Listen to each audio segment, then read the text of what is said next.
इन जो सवाल इहो आहे त को शख़्स का शइ वठणु वियो आहे ऐं उहो 500 वारी शइ हिन खे 400 में ॾिए थो, यानी हिन सां रिआयत करे थो, ऐं हीअ वरी उहा ई पंहिंजी शइ वरी साॻुणी रक़म यानी 500 में खपाए थो, त इहो जाइज़ आहे या न। बिस्मिल्लाहिर रहमानिर रहीम।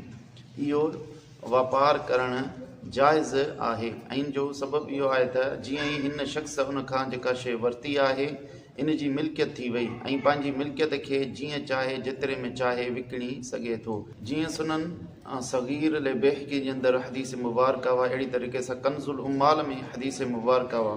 हज़रत उमर फारूक रज़ियल्लाहु ताला अन्हु हज़रत हतीब खे ॾिठो त उहो बाज़ार में किशमिश विकिणी रहियो हुयो। पोइ हज़रत उमर फारूक फरमायो त इन जी रक़म खे वधाए, यानी महांगी खपाए, न त असांजे बाज़ार मां हलियो वञ, पोइ जिथे तूं चाहीं वञी विकिण। पोइ जॾहिं हज़रत हतीब पंहिंजे घर आयो त हज़रत उमर फारूक उनखे चयो फ़हीसो शइ त फ़बे वकईफ़ शइ त फ़बे। पाण फरमायूंसि त जिथे तूं चाहीं पंहिंजी किशमिश खे विकिण ऐं जेतिरी रक़म में तूं चाहीं उनखे विकिणी सघीं थो। हिन हदीस मुबारक मां मालूम थियो त जेको शख़्स पंहिंजी का बि शइ जेतिरी क़ीमत में विकिणणु चाहे थो त विकिणी सघे थो।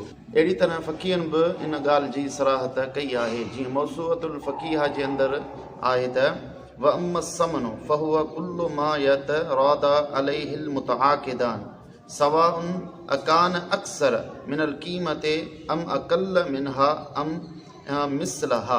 पाण फरमाए थो त समन उन शइ खे चइबो आहे जो मुतआक़िदान यानी ख़रीद करण वारो ऐं वठण वारो जंहिं शइ ते राज़ी थियनि उहो समन आहे।